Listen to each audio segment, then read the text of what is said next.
हिन्दू मुस्लिम भाइ भाइ हामी सबै दाजुभाइ हिन्दू मुस्लिम भाइ भाइ हामी सबै दाजुभाइ हिन्दू मुस्लिम भाइ भाइ हामी सबै दाजुभाइ हिमाल पहाड तराई कोही छैन पराई हिमाल पहाड तराई कोही छैन पराई धार्मिक सहिष्णुता कायम गरौँ धार्मिक सहिष्णुता कायम गरौँ सामाजिक सद्भाव कायम गरौँ सामाजिक सद्भाव कायम गरौँ सामाजिक सद्भाव बिथोल्नेलाई परास्त गरौँ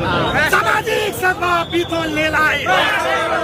सामाजिक सद्भाव बिथोल्नेलाई सामाजिक सद्भाव बिथोल्नेलाई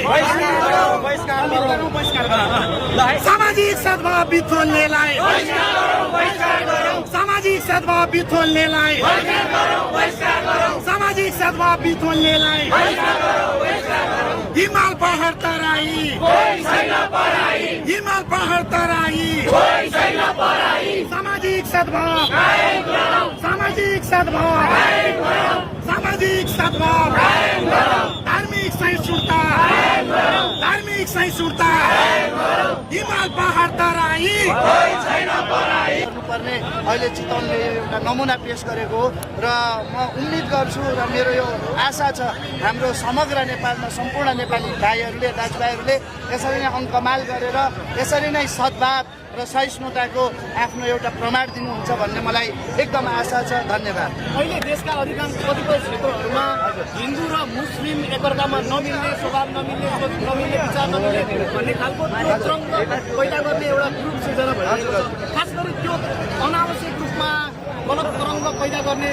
त्यो मुख्य व्यक्तिहरूलाई चाहिँ तपाईँहरूको सद्भाव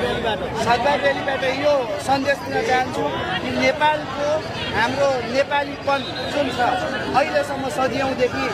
नेपाली हिन्दू मुस्लिम सिख इसाई किराँती सबै मिलेर बसिरहेका छन् र यसमा धमिल्याएर पानी धमिल्याएर आफ्नो एजेन्डालाई थोप्ने र हाम्रो यो शान्त भङ्ग गरेर आफ्नो विभिन्न लाभहरू लिन चाहनेहरूको यो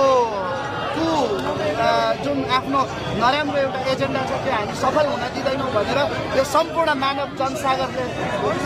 जताएको छ र यो हुन नेपालमा चाहिँ उनीहरूको यो नराम्रो एजेन्डा कदापि तपाईँ पनि स्वीकार्य हुँदैन। प्रतिनिधि तथा नेता साथीहरू यो सहभागितालाई साथ दिनको लागि यहाँहरूको उपस्थिति र यो सभामा स्वागतका निम्ति सडकका किनारहरूमा बसेर हामीलाई स्वागत गर्नुहुने सबै नागरिकवासीहरूप्रति हार्दिक शुभकामना र धन्यवाद अभिवादन व्यक्त गर्न चाहन्छु। यो राष्ट्रिय सद्भाव र एकताको दिवसको रूपमा आज हामीले महत्त्वपूर्ण चितवनबाट एउटा सन्देश